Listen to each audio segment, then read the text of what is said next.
तो हेलो बच्चों, कैसे हो आप लोग। आई होप आप बढ़िया होंगे और आपकी पढ़ाई लिखाई अच्छे से चल रही होगी। तो कल जो मैंने रिफ्लेक्शन ऑफ लाइट का चैप्टर स्टार्ट कराया था, उसमें बेसिक चीज़ें जो रिफ्लेक्शन से रिलेटेड थी वो मैंने आपको समझा दी थी। कैसे रिफ्लेक्शन होता है, क्यों होता है, ठीक है। रिफ्लेक्शन जब होता है तो उसमें कौन कौन सी टर्म्स यूज़ होती हैं, जैसे इंसिडेंट रे, रिफ्लेक्टेड रे, है ना, और इंसिडेंस पॉइंट, नॉर्मल, ठीक है। ये सारी चीज़ें मैंने आपको बता दी थी। कितने टाइप के रिफ्लेक्शन होते हैं मैंने ये भी बता दिए थे, ठीक है। अब हम जो शुरू कर रहे हैं रिफ्लेक्शन के लिए, तो रिफ्लेक्शन के लिए पहले मैं आपको बता देता हूँ कि हमारा जो कोर्स है, हमारे 10th क्लास का जो कोर्स है, उसमें जो रिफ्लेक्शन ऑफ लाइट है वो जो है 3 तरह के सरफेस से दे रखा है। पहला प्लेन सरफेस, दूसरा है स्फेरिकल सरफेस, दूसरा है स्फेरिकल सरफेस। अब इस स्फेरिकल सरफेस में भी 2 तरह के सरफेस हैं, एक है कॉनकेव सरफेस और एक है कॉन्वेक्स सरफेस। तो 3 तरह के सरफेस है, एक ये और एक ये। सबसे पहले जो हम पढ़ेंगे वो प्लेन सरफेस पढ़ेंगे, और प्लेन सरफेस के लिए हम जो यूज़ कर रहे हैं वो यूज़ कर रहे हैं प्लेन मिरर, जो हमारे घरों में होता है प्लेन मिरर, ठीक है। हम उस मिरर का यूज़ कर रहे हैं सबसे पहले।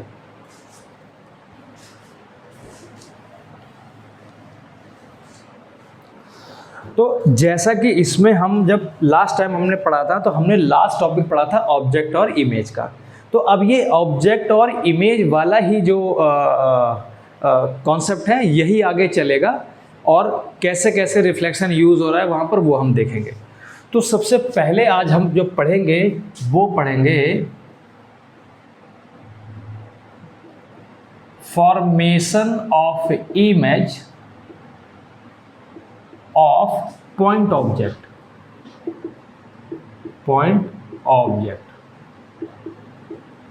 बाय द प्लेन मिरर, ठीक है। किस तरीके से होता है मैं आपको ये समझाऊंगा। एग्ज़ाम में कैसे लिखना है वो आपको बहुत सारी बुक्स हैं, जैसे एस चांद की बुक है, एस चांद की बुक से आपको एग्ज़ाम में किस तरीके से लिखना है, क्या लिखना है, वो आपको बहुत अच्छे से पता चल जाएगा, ठीक है। आप समझ जाओगे आपको क्या लिखना है, मैं बता दूंगा, उसी हिसाब से आप उसको पढ़ के लिख देना, ठीक है। जैसे समझिए, formation of image of point object. अब मान लीजिए मेरे पास ये कोई प्लेन मिरर है, एम डैश, ये मेरे पास कोई प्लेन मिरर है जिसकी बैक साइड पे मैंने सिल्वर की एक कोटिंग कर दी है, क्योंकि सिल्वर जो मेटल होता है वो one of the best reflector होता है, ठीक है। मिरर को बनाने का प्रोसेस आपको पता ही है। एक नॉर्मल जो ग्लास होता है, जो ट्रांसपेरेंट ग्लास होता है, उसको ले लेते हैं, उसकी एक साइड पे सिल्वर की कोटिंग कर देते हैं, और उस सिल्वर की कोटिंग के ऊपर से हम पेंट कर देते हैं, जिससे कि उस पेंट की वजह से वो सिल्वर की कोटिंग हमारी बची रहती है, वो छूटती नहीं है, ठीक है। तो आप जब भी प्लेन मिरर बनाएंगे तो आप इस तरीके से बनाएंगे। मिरर कोई सा भी बनाओ, चाहे वो स्फेरिकल हो चाहे वो प्लेन हो, हमेशा उस पर क्या करोगे, कोटिंग करोगे, ठीक। अब बात करते हैं पॉइंट ऑब्जेक्ट की। मान लीजिए यहाँ पर कोई पॉइंट ऑब्जेक्ट है, ये अपने ऊपर पड़ने वाली लाइट को रिफ्लेक्ट करेगा। ब्लैक कलर की बात नहीं कर रहा, मैं ऑब्जेक्ट की बात कर रहा हूँ। ये कोई ऑब्जेक्ट है, ब्लैक कलर तो रिफ्लेक्ट करता ही नहीं है ना, तो ये मत कहना कि सर ये तो रिफ्लेक्ट ही नहीं करता है, आपने कैसे बोल दिया। मैं ऑब्जेक्ट की बात कर रहा हूँ। कोई ऑब्जेक्ट है जो ब्लैक कलर का नहीं है किसी और कलर का है, वो लाइट को क्या कर रहा है, रिफ्लेक्ट कर रहा है, वो लाइट हमारी आंखों तक आ रही है। अब उससे लाइट तो हर डायरेक्शन में निकलती है, लेकिन हमें मिनिमम सिर्फ 2 ही लाइट रेस की ज़रूरत पड़ती है जिससे हम अपना काम चला सकें। मान लीजिए एक जो लाइट रे थी वो ऐसे करके गई, और एक लाइट रे थी जो ऐसे करके गई, ठीक है। यहाँ पर एक नॉर्मल लाइन होगी, कल मैंने नॉर्मल लाइन आपको बताई थी, ये नॉर्मल लाइन और यहाँ पर भी एक नॉर्मल लाइन है, ठीक है। अब जितना एंगल ये होगा उतना ही एंगल यहाँ को बनेगा, और ये क्या होगी, रिफ्लेक्ट होकर ऐसे चली जाएगी। जितना एंगल ये होगा उतना ही एंगल यहाँ पे बनेगा, और ये क्या होगा, रिफ्लेक्ट होकर ऐसे करके चली जाएगी। चली गई, ठीक है। अब बात को समझना, अब जो कॉन्सेप्ट था ना रियल इमेज और वर्चुअल इमेज का, वो मैं समझा दूंगा एक दूसरे तरीके से। देखिए, अब मान लीजिए मैं यहाँ पे खड़ा हुआ हूँ, मतलब ये आँख है कोई, ये इस ऑब्जेक्ट को देखना चाह रही है। अभी जो मैंने आपको पहले वीडियो दिखाया था वो ऐसा ही था। मेरा जो मोबाइल था ट्राइपॉड में लगा हुआ, वो यहाँ पे रखा हुआ था, मिरर जो था वो यहाँ पे था और मैं यहाँ से देख रहा था। ठीक है, आप चाहें तो बैक करके दोबारा से देख सकते हैं उस वीडियो वाले पार्ट को, नहीं तो मैं नीचे लगा देता हूँ छोटा सा वीडियो, आप वहाँ पे एक बार फिर से देख लीजिए। देख लिया, समझ में आ गया? असल में क्या होगा, जब भी कोई इमेज बनता है तो वो लाइट के रिफ्लेक्ट होने से बनता है, लेकिन लाइट के रिफ्लेक्ट होने के साथ साथ एक चीज़ और भी होनी चाहिए, जो लाइट रे रिफ्लेक्ट होके आ रही हैं वो एक दूसरे को जहाँ पे कट करेंगी वहाँ पे इमेज बनता है। अब ये वाली लाइट रे ऐसे करके आई, इसका नाम मैंने रख दिया ए, ये है पॉइंट ओ और ये है पॉइंट ओ डैश, ये है बी और ये है बी डैश। ठीक है बेटा, ये लाइट रे ऐसे करके आई और रिफ्लेक्शन के बाद में ऐसे करके चली गई। सेम ये वाली लाइट रे इसी तरीके से आई और रिफ्लेक्शन के बाद में ऐसे करके चली गई। अब ये दोनों लाइट रे इस तरीके से जा रही हैं, ये डाइवर्ज हो रही हैं। डाइवर्ज का मतलब होता है एक दूसरे से दूर जाना और कन्वर्ज का मतलब होता है एक दूसरे के पास आना। अब ये तो डाइवर्ज हो रही है तो ये तो कभी मिलेंगी ही नहीं। जब ये कभी मिलेंगी नहीं, एक दूसरे को इंटरसेक्ट ही नहीं करेंगी, तो फिर इमेज बनेगी कैसे? देखिए, इसमें आप एक चीज़ और मेंशन कर देंगे, जैसे ये आपका एंगल I1 है और ये एंगल R1 है, ये एंगल I2 है और ये एंगल R2 है।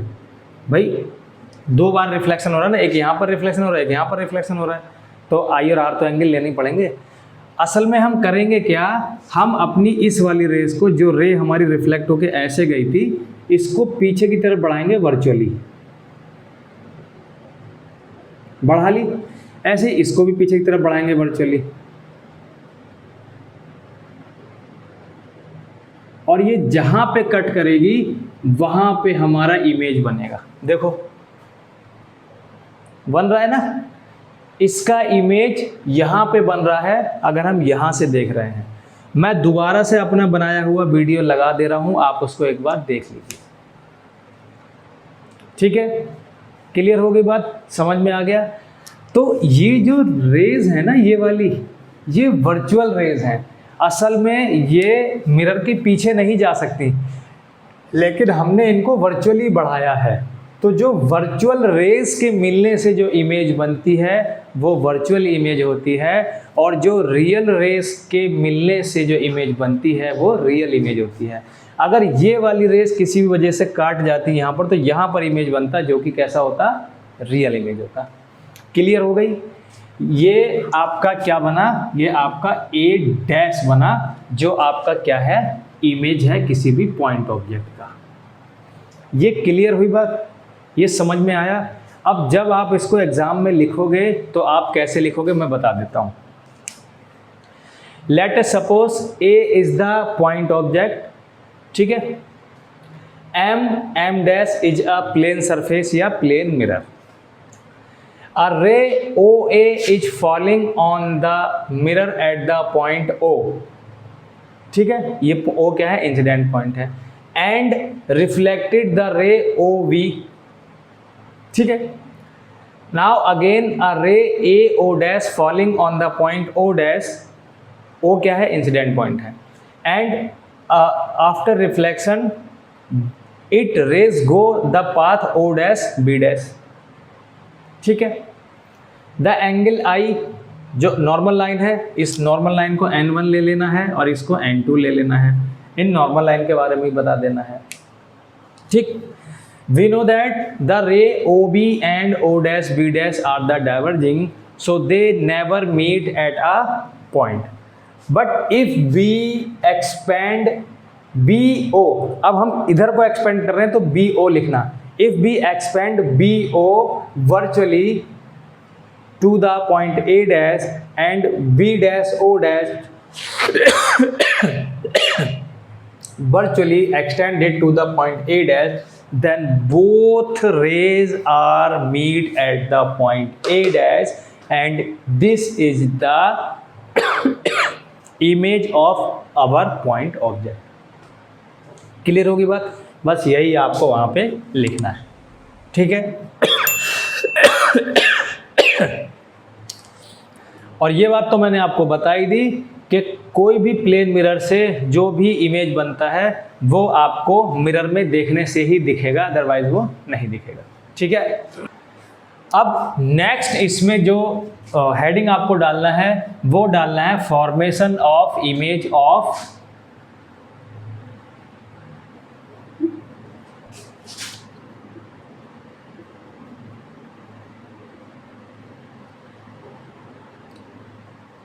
extended object by the plane mirror।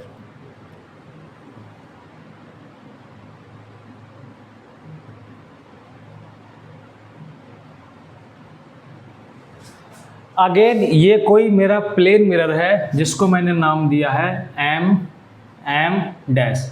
पिछली बार मैंने यहाँ पर एक पॉइंट ऑब्जेक्ट लिया था, इस बार मैं पॉइंट ऑब्जेक्ट ना लेकर के एक लाइन ले लेता हूँ, ठीक है। जैसे हम भी अगर प्लेन मिरर के सामने खड़े होते तो हमारा इमेज कैसे बनता है वो समझ लीजिए। वैसे तो मैंने बता दिया कि हर एक ऑब्जेक्ट चाहे वो ल्यूमिनियस हो चाहे वो नॉन ल्यूमिनियस हो, अगर ल्यूमिनियस है तब भी उसकी अपनी लाइट होगी, नॉन ल्यूमिनियस होगा तो उसकी खुद की लाइट नहीं भी है तो वो दूसरे की लाइट को रिफ्लेक्ट करेगा। हर एक डायरेक्शन में रिफ्लेक्ट करता है, लेकिन हमें क्या चाहिए, हमें तो हर एक पॉइंट से सिर्फ 2 रेस चाहिए। पहले हमने एक रे ऑफ लाइट ऐसे करके गई, पहले वो ऐसे जा रही थी और रिफ्लेक्शन के बाद ऐसे ही वापस आ गई। दूसरी इस पॉइंट से एक रे ऑफ लाइट ऐसे गई जो पहले ऐसे करके जा रही थी, रिफ्लेक्शन के बाद में वापस आ गई, ठीक है। ये तो कोई दिक्कत नहीं। अच्छा, दूसरी जो रे ऑफ लाइट थी वो ऐसे करके गई और यहाँ से ऐसे करके गई। ये वाली इसके पैरेलल है, ये वाली इसके पैरेलल है। ये ऐसे करके गई, ये ऐसे करके गई। जिस पॉइंट पर ये स्ट्राइक हो रही है उसको O और O डैश ले लो, इसको O और इसको O डैश, इसको X और इसको X डैश ले लो, ठीक है। आफ्टर रिफ्लेक्शन, जैसे मान लीजिए नॉर्मल लाइन थी। अच्छा, ये वाली जो है मैंने कल बताया था कि अगर कोई लाइन ऐसी है जो परपेंडिकुलर जाती है और सरफेस पे परपेंडिकुलर ही फॉल होती है तो वो उसी पाथ में वापस हो जाती है जिस पाथ से वो आई थी। तो इसके और इसके साथ तो ये वाला कॉन्सेप्ट यूज़ हो रहा है।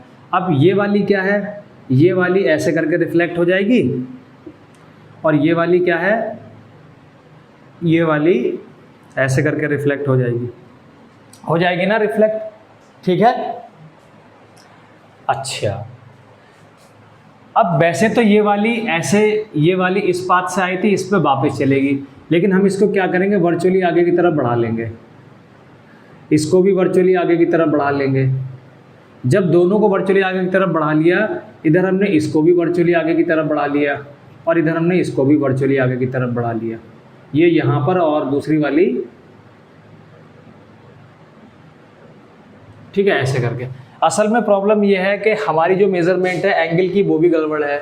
जैसे ये वाला एंगल जो था ना, ये आई छोटा है और आर यहाँ पर बड़ा हो गया है, ठीक है ना। तो मेज़रमेंट थोड़ी ऐसी है, लेकिन जब आप एग्जाम में बनाओगे तो आप मेज़रमेंट सही बनाना, जितना ये एंगल होगा उतना ही ये बनाना, जितना ये एंगल होगा उतना ही ये एंगल बनाना। अब वर्चुअली जब आपने इनको पीछे की तरफ बढ़ाया तो ये वाली दोनों यहाँ पे कट कर रही हैं और ये वाली दोनों यहाँ पे कट कर रही हैं। ये आपकी क्या बन गई, इस वाले ऑब्जेक्ट की इमेज बन गई। क्लियर है? इसका भी आप नाम रख लो, इसका A, इसका B, इसका A डैश, इसका B डैश। और जैसे मैंने पीछे वाले में थ्योरी बताई थी वैसे इसमें आपको थ्योरी लिख देनी है और ये एक्सटेंडेड ऑब्जेक्ट का इमेज कैसे बनता है ये आपको पता चल ही गया होगा, है ना। एक रे ऐसे करके आई थी जो ऐसे रिफ्लेक्ट होकर चली गई, एक रे ऐसे करके आई थी जो ऐसे चली गई, और ये वाली अलॉन्ग 90 डिग्री थी तो ये ऐसे चली गई, ये पाथ पे वापस चली गई। इस वाली को और इस वाली को, मतलब इस वाली को जो रिफ्लेक्ट होकर जा रही थी उसको पीछे बढ़ा लिया और इस रिफ्लेक्टेड वाली को पीछे बढ़ा लिया।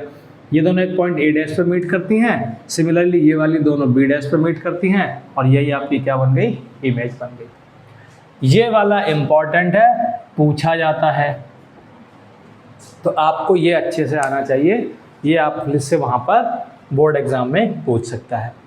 क्लियर हो गई बात? ठीक है। अब जब भी हम ऑब्जेक्ट और इमेज की बात करते हैं तो इमेज की जो प्रॉपर्टी है वो ज़रूर पूछता है। सबसे पहले पूछता है कि अगर इमेज फॉर्मेशन हुआ है तो उसकी पोजीशन क्या है, वो किस पोजीशन पे है। दूसरा पूछता है उसका नेचर क्या है, और तीसरा पूछता है उसका साइज क्या है। ये 3 चीज़ें इंपॉर्टेंट हैं। कोई भी ऐसा केस आएगा जिसमें ऑब्जेक्ट दे रखा होगा, उसकी इमेज फॉर्म करवाएगा, तो आपसे ये ज़रूर पूछेगा कि ऑब्जेक्ट की पोजीशन क्या है। ऑब्जेक्ट की सिर्फ पोजीशन पूछेगा, कहाँ कितनी दूरी पर रखा हुआ है, कितनी डिस्टेंस पे रखा हुआ है। लेकिन इमेज के बारे में 3 चीज़ें पूछेगा कि उसकी पोजीशन क्या है, वो मिरर से कितनी डिस्टेंस पे बना, दूसरा उसका नेचर क्या है, कैसा बन रहा है, रियल बन रहा है या वर्चुअल बन रहा है, उसका साइज पूछेगा, बड़ा है हमारे ऑब्जेक्ट से या ऑब्जेक्ट से छोटा है। ठीक है। तो इसमें पूछता है कि सबसे पहले तो पोजीशन, जो इमेज प्लेन मिरर से फॉर्म होती है उसकी पोजीशन क्या होती है। तो लिखेंगे behind the mirror at same distance that of object. जितनी डिस्टेंस पर ऑब्जेक्ट रखा होगा मिरर से, उतनी डिस्टेंस पे पीछे की तरफ हमारा इमेज बनेगा, पहली चीज। दूसरा है नेचर। मैंने बता दिया कि जो भी इमेजेस प्लेन मिरर से बनती हैं वो सारी कैसी होती हैं, वर्चुअल। उसका रीज़न भी बता दिया कि हमने इन दोनों रेस को वर्चुअली पीछे की तरफ बढ़ाया था, इन दोनों रेस को भी वर्चुअली पीछे की तरफ हमने एक्सटेंड किया, इसीलिए ये हमें वर्चुअल इमेज मिला। तो कैसा है, वर्चुअल है। वर्चुअल के साथ साथ अगर हमारा जो ऑब्जेक्ट है उसका हेड ऊपर को है और उसके जो लेग्स हैं वो नीचे को हैं, तो इमेज का भी हेड ऊपर को ही रहेगा और लेग्स नीचे को रहेंगे। सेम अपसाइड बनती है, सेम अपसाइड, जैसा ऑब्जेक्ट वैसी ही इमेज। तो ऐसी इमेज को बोलते हैं इरेक्ट। क्या बोलते हैं, इरेक्ट, मतलब कि सीधी। ठीक है, सीधी नहीं, सबसे ज्यादा अप्रोप्रिएट है सेम अपसाइड, सेम अपसाइड। ठीक है, पोजीशन हो गई, नेचर हो गई और साइज हो गया। कोई भी प्लेन मिरर उतना ही बड़ा इमेज बनाता है जितना बड़ा ऑब्जेक्ट होता है, यानी कि सेम साइज, सेम।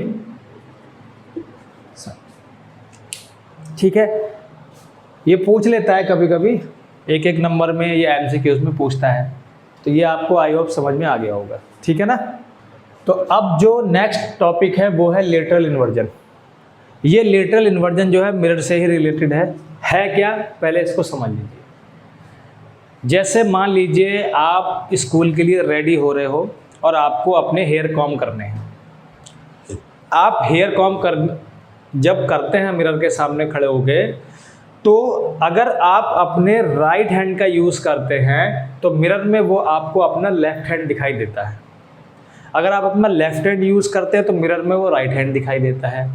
इसीलिए कुछ बच्चे ऐसे होंगे जिनकी बियर्ड वगैरह आ गई होगी, बना रहे होंगे, कुछ लोग नहीं बना रहे होंगे।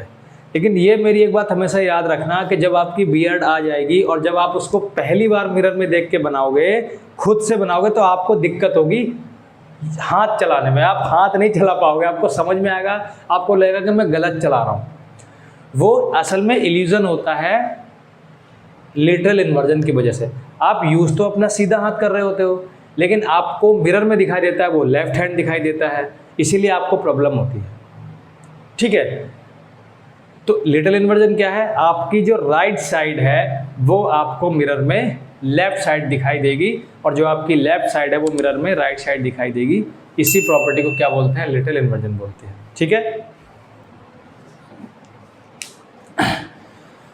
तो जैसे कि मैंने यहाँ पर इसकी डेफिनेशन लिखी है, if an object place in front of the mirror then the right side of the object appears to becomes a left side of image and the left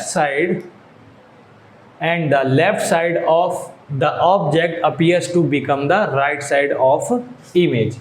This change of side of an object and its mirror image is called the literal inversion.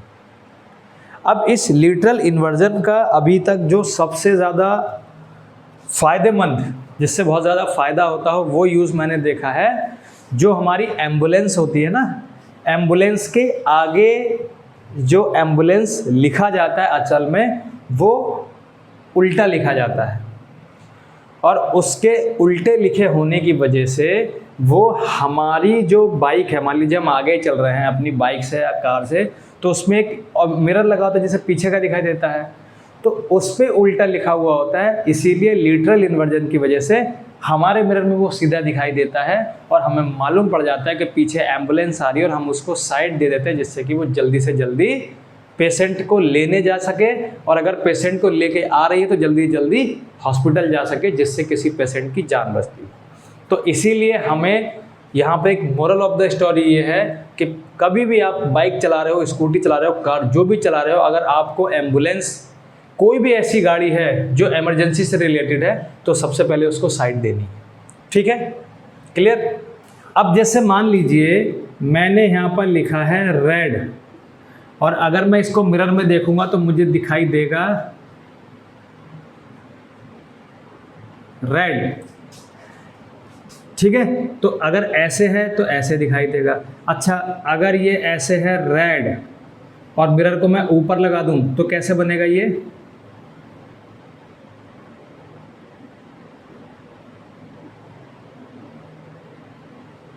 तो ये ऐसे बनेगा। ठीक है, clear हो गई बात, सही। ऐसे ही तो ये आपसे पूछ लेता है, क्वेश्चन में पूछेगा, इसकी एक्सरसाइज आएगी तो मैं आपसे करवाऊंगा। पूछेगा, कभी एम्बुलेंस का पूछेगा, कभी लिखा हुआ आ जाएगा, मिरर का लिखा हुआ आएगा, लिटिल इन्वर्टेड लिखा हुआ होगा, पूछेगा ये क्या लिखा हुआ है, तो वो सारे क्वेश्चन आपसे पूछेगा। तो अब मैं जैसे बता दे रहा हूँ properties of image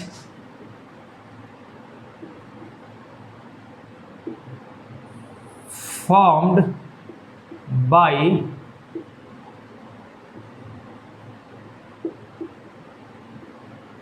plane mirror, formed by plane mirror. देखिए, सबसे पहली प्रॉपर्टी तो ये है कि वो जो इमेज है जो प्लेन मिरर से बनती है वो बिहाइंड द मिरर होती है। दूसरी, virtual behind the mirror at same distance that of object, behind the mirror at same distance that of object. Virtual and erect,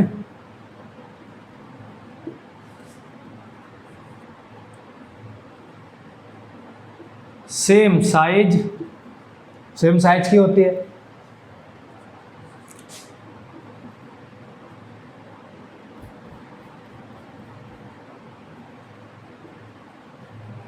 laterally inverted होती है। इन्वर्टर मत लिख देना, इन्वर्टेड, लेटरली इन्वर्टेड होती है। और तो ये दो प्रॉपर्टी मैंने एक ही में लिख दी, तो इसको हटा दीजिए। तो क्लियर हो गई, ये चार आपकी जो प्रॉपर्टीज़ हैं वो किसकी हैं, image form by the plane mirror. अब क्या करता है, पूछ लेता है कभी कभी 1 मार्क्स का जो क्वेश्चन रहता है एमसीक्यू, उसमें पूछ लेता है, इन चारों में से कोई एक ऑप्शन बना देता है सही, बाकी गलत कर देता है, तो ये आपको पता होना चाहिए। दूसरा आता है uses of the plane mirror, uses of the plane mirror. देखो वैसे तो प्लेन मिरर के बहुत सारे यूजेस हैं, ठीक है, लेकिन हम लोग, मैं तुम्हें बता रहा हूँ 4-5। जैसे पहला, फर्स्ट, तो सबसे पहला है ये dressing tables and bathrooms. Bathrooms में यूज होता है यूज, ऐसे लिख देना, use in dressing tables and bathroom to see ourself, to see ourself, ठीक है। सेकंड वन देखो,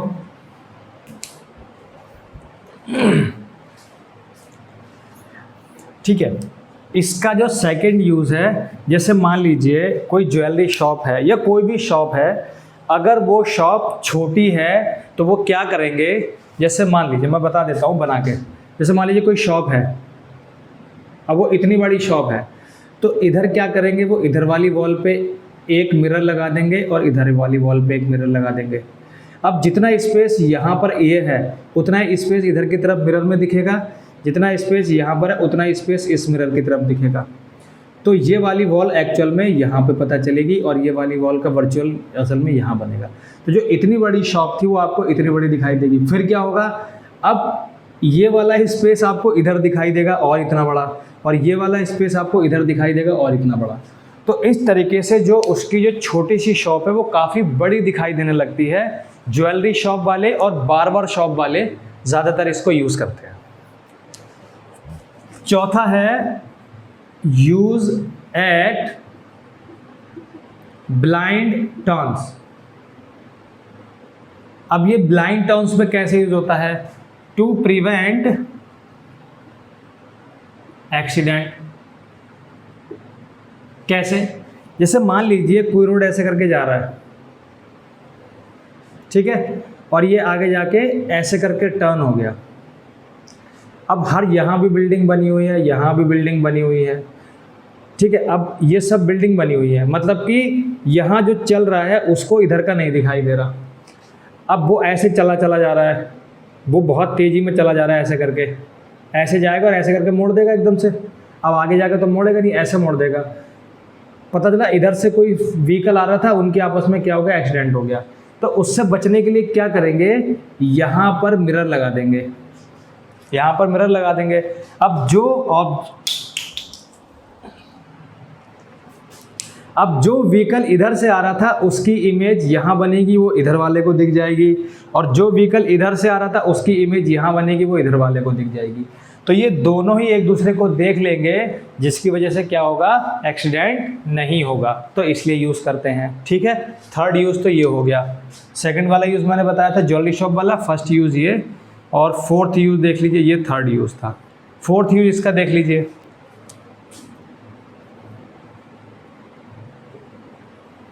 टू मेकिंग पेरिस्कोप्स। अब ये पेरिस्कोप्स क्या होते हैं समझिए।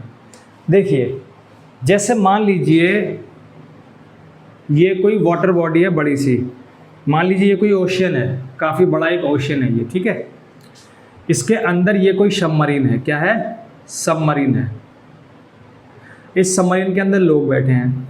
अब ऊपर मान लीजिए ये कोई शिप है जो एनिमी शिप है। अब इनको इसे देखना है, तो इसको कैसे देखेंगे, ये करेंगे क्या, मान लीजिए, अब मैं इसको जूम करके बना देता हूँ। अब शिप तो यहाँ पर है और ये सबमरीन यहाँ पर है, ठीक है। तो ये क्या करेंगे, पेरिस्कोप बनाते हैं। पेरिस्कोप कैसे बनेगा, ऐसे करके एक पाइपलाइन होगी, ठीक, वो पाइपलाइन नीचे जाके ऐसे करके मुड़ी हुई होगी, यहाँ से एक बंदा इसको देख रहा है, और ऐसे करके यहाँ से मुड़ी हुई होगी, क्योंकि यहाँ से दिखाई देगा। तो क्या होगा, यहाँ पर एक मिरर लगा होगा और एक मिरर यहाँ पर लगा होगा। ये जो ऑब्जेक्ट है, इस ऑब्जेक्ट की इमेज बनेगी इस वाले मिरर पे, इस वाले मिरर से ये ऑब्जेक्ट की इमेज बनेगी इस वाले मिरर पर, ये इसको दिखाई दे जाएगा। मतलब कि देखिए किस तरीके से उसने ऑब्जेक्ट को देख लिया, ठीक है। और थोड़ा जूम करके बनाऊँ तो समझ लो। मान लीजिए एक ऑब्जेक्ट यहाँ पर है और मैं यहाँ पर हूँ, और ऐसे करके एक पाइप है,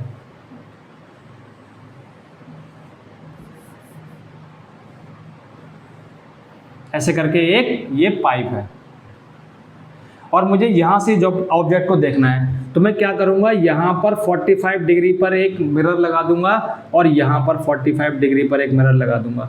इसकी इमेज बनेगी यहाँ पर, इसकी इमेज बनेगी यहाँ पर, और इसकी इमेज मेरी आंखों के अंदर बनेगी, ये मुझे दिखाई दे जाएगा। यही होता है पेरिस्कोप।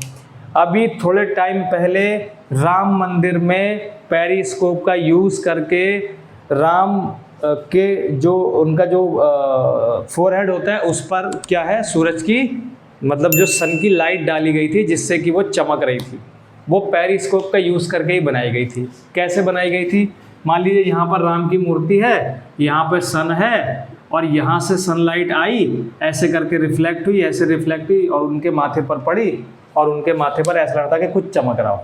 ठीक है, क्लियर हो गया पेरिस्कोप वगैरह का यूज़। तो 4 यूज़ थे, मैंने आपको बता दिए। इमेज जो बनती है उसकी 4 प्रॉपर्टी थी, वो मैंने आपको बता दी। इससे ज़्यादा प्लेन मिरर वाले में कुछ नहीं है और ना ही वो इससे ज़्यादा पूछेगा। अब मैं इसके कुछ नॉर्मल एग्जाम्पल आपको बता देता हूँ। ठीक है, सबसे पहला एग्जाम्पल है ये। मान लीजिए ये कोई प्लेन मिरर है, यहाँ से एक रे ऐसे करके आई जो रिफ्लेक्ट होके ऐसे करके चली गई, ये नॉर्मल लाइन थी, ये एंगल आई था और ये एंगल आर था। हमें पता है angle i is equal to angle r होता है, law of reflection second law of reflection है। ठीक है, ये इंसिडेंट एंगल है और ये रिफ्लेक्टेड एंगल है। ठीक, अब इस क्वेश्चन को जब वो कराएगा तो वो 2 तरीके से केस बनाएगा। पहला केस ये बनाएगा कि जो एंगल है, angle between incident ray and normal, incident ray ये वाली और नॉर्मल के बीच का जो एंगल है वो दे दिया मान लो 60 डिग्री, तो ये कितना हो गया, 60 डिग्री हो गया। ठीक है, अब इसको देने के बाद वो ये वाला भी फाइंड करवा सकता है, ये वाला भी फाइंड करवा सकता है और ये वाला भी फाइंड करवा सकता है। ठीक है, हमें मालूम है angle i is equal to angle r होता है, जितना एंगल आई है उतना ही एंगल आर है, तो ये कितना हो जाएगा 60 डिग्री। ये फाइंड हो गया, कितना हो गया ये 60 डिग्री। दूसरी चीज नॉर्मल लाइन और सरफेस, नॉर्मल लाइन जो है और वो सरफेस जो है वो दोनों एक दूसरे के साथ 90 डिग्री का एंगल बनाते हैं। मान लीजिए उसने ये वाला एंगल पूछा है या फिर ये वाला एंगल पूछा है, हमने इसको ले लिया x। अब यहाँ से यहाँ तक तो x हो गया और यहाँ से यहाँ तक 60 हो गया, तो टोटल कितना हो गया x plus 60 degree is equal to ये वाला एंगल कितना हो जाएगा, x प्लस 60 को मिलाएंगे तो कितना होगा 90, क्योंकि मिरर का सरफेस और नॉर्मल एक दूसरे पर परपेंडिकुलर हैं, तो 90 डिग्री हो गया। यहाँ से x कितना आ गया 30 डिग्री आ गया। जब ये 30 डिग्री है तो ये भी 30 डिग्री होगा, यानी कि ये वाला एंगल इस वाले एंगल के इक्वल होता है और ये वाला एंगल इस वाले एंगल के इक्वल होता है। तो वो आपसे दोनों में से कोई सा भी एंगल पूछ सकता है, आपको पता होना चाहिए कि कैसे आएगा। ठीक है, पहला केस। दूसरा केस क्या होता है,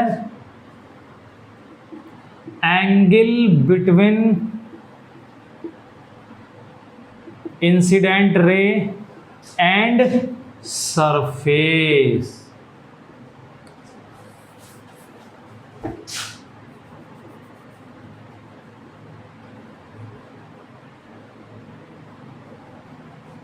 अब इस बार उसने एंगल बिटवीन इंसिडेंट रे और सरफेस के बीच का एंगल, मान लीजिए ये 30 दे रखा है, तो बहुत ध्यान से देख लेना कि कौन सा एंगल दे रखा है और कौन सा फाइंड करवा रहा है।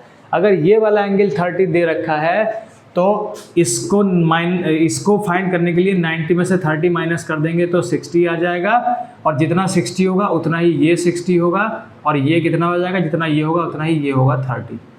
अब कभी कभी क्या होता है, वो ये वाला एंगल देके ये वाला एंगल पूछ लेता है, लेकिन बच्चे कायदे से पढ़ते नहीं है आंसर, मतलब क्वेश्चन में क्या पूछ रहा है और बता देते हैं कि 60 डिग्री, वो ये या ये फाइंड कर देते हैं, जबकि वो पूछता है ये वाला। तो क्वेश्चन को बहुत ध्यान से पढ़ के आप उसको करेंगे। जैसे कि मैं एक क्वेश्चन करके दिखा दे रहा हूँ।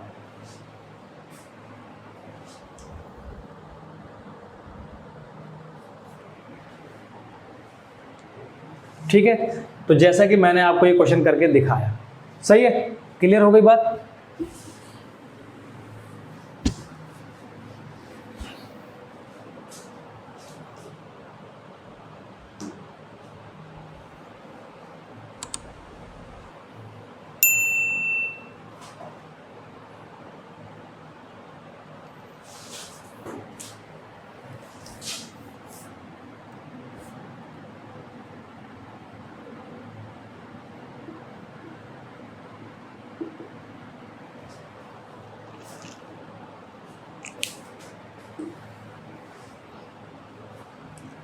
देखिए क्वेश्चन आपकी डिस्प्ले पर आ गया होगा।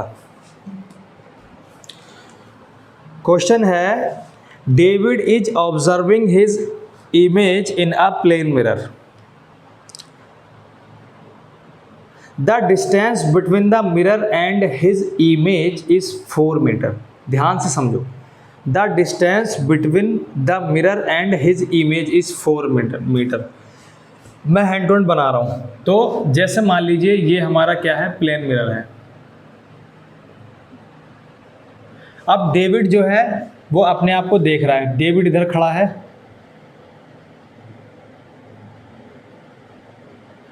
ये डेविड है, ये खुद को देख रहा है। इसने ऑब्जर्व किया कि इसका जो इमेज बन रहा था इधर की तरफ,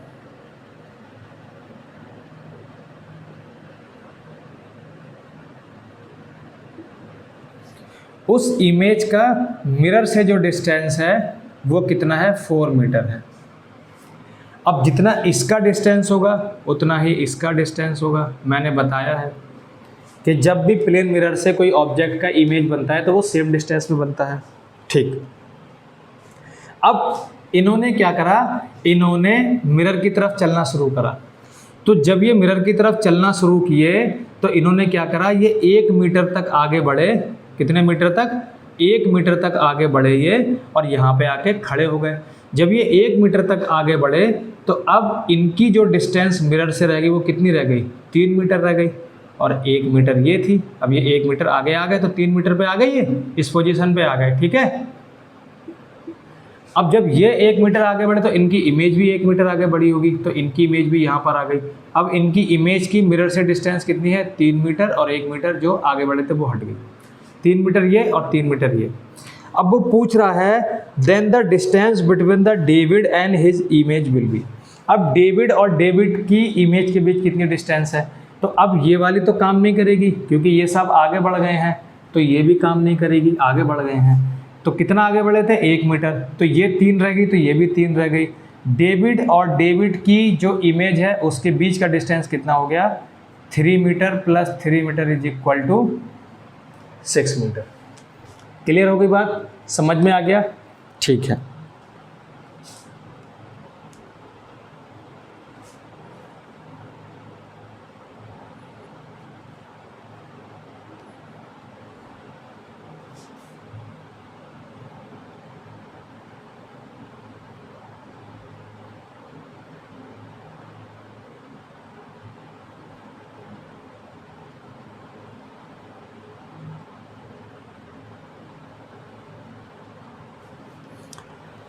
अब एक क्वेश्चन और है जो आपकी डिस्प्ले पर है।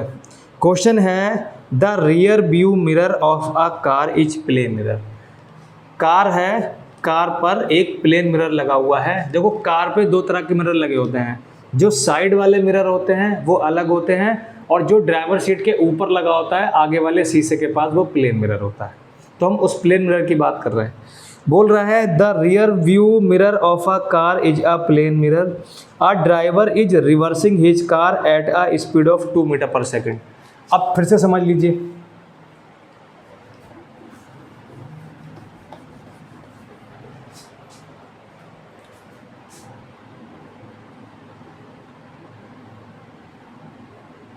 ये कोई कार है और इस पे यहाँ पर एक प्लेन मिरर लगा हुआ है। ये कार जो है वो 2 मीटर पर सेकंड की स्पीड से पीछे की तरफ जा रही है, ठीक है। The driver sees in his rear view mirror the image of truck park behind this car. अब यहाँ पर एक ट्रक पार्क है, ये बड़ा सा एक ट्रक यहाँ पर पार्क है। अब जब ये अपनी कार को पीछे की तरफ बढ़ाएगा तो ये जो ट्रक है ये इसके मिरर में आगे की तरफ आता हुआ दिखाई देगा। भाई आप जब भी अपना कोई भी, जैसे मान लीजिए बाइक वगैरह चला रहे हैं, स्कूटी चला रहे हैं, उसको पीछे बैक भी करेंगे अपने पैरों से ही सही, तो पीछे की जो चीज़ें होंगी वो आपको आगे आती हुई दिखाई देंगी, क्योंकि आपकी स्कूटी पीछे आ रही तो वो इमेज भी आगे आ रही है उसकी, ठीक है। तो ये आगे आता हुआ दिखाई देगा, कितनी स्पीड से आगे आता हुआ दिखाई देगा, 2 मीटर पर सेकेंड से ये आगे आता हुआ दिखाई देगा, ठीक है। अब क्वेश्चन है, तो अब क्वेश्चन है कि अगर ये 2 मीटर पर सेकंड से पीछे जा रही है तो ये ट्रक कितनी स्पीड से आगे आता हुआ दिखाई देगा। अब देखो ध्यान से समझना, ये 2 मीटर की स्पीड से पीछे जा रही है तो 2 मीटर पर सेकंड ये, और ये 2 मीटर पर सेकंड की स्पीड से आगे आता हुआ दिखाई देगा, तो 2 मीटर पर सेकंड ये, आप इनको प्लस करेंगे तो मिलेगा 4 मीटर पर सेकंड। यानी कि ये कार पीछे जा रही थी तो कार भी तो पीछे जा रही है ना, एक तो कार की स्पीड, फिर वो ट्रक इसको आगे आता हुआ दिखाई दे रहा था, उस ट्रक की स्पीड, ट्रक रुका हुआ लेकिन उसकी इमेज तो आगे आ रही ना, तो इस कार की और इस ट्रक की स्पीड क्या होंगी, आपस में ऐड हो जाएंगी और आएगा 4 मीटर पर सेकंड। असल में ये जो कॉन्सेप्ट है ये वाला, ये 11th क्लास का कॉन्सेप्ट है, ठीक है।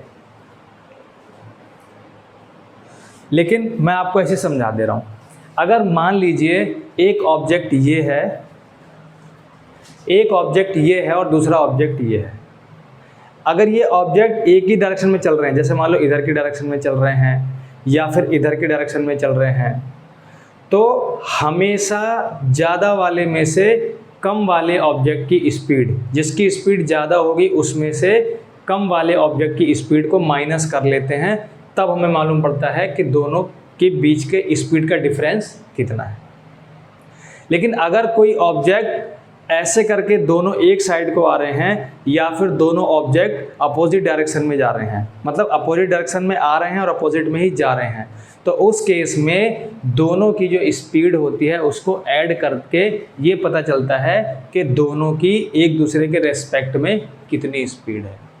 तो यहाँ पर वही केस है, ये पीछे जा रही है और इसकी इमेज इसको आगे, इमेज आगे आती हुई दिखाई दे रही है, तो इसकी इमेज इसकी आगे आती हुई दिखाई दे रही है, तो ये पीछे जा रही है और इमेज आगे आती दिखाई दे रही है, तो शीशे में जो ट्रक की इसको स्पीड दिखाई देगी वो 4 मीटर पर सेकंड दिखाई देगी, ठीक है। ये इसके कुछ एग्जाम्पल्स थे, कल हम इसकी एक्सरसाइज करवाएंगे, जो सिर्फ उसमें जो क्वेश्चन होंगे वो आपके प्लेन मिरर के रिफ्लेक्शन से ही रिलेटेड होंगे, ठीक है ना। जब तक के लिए आप अपना अच्छे से पढ़िए, मेहनत कीजिए।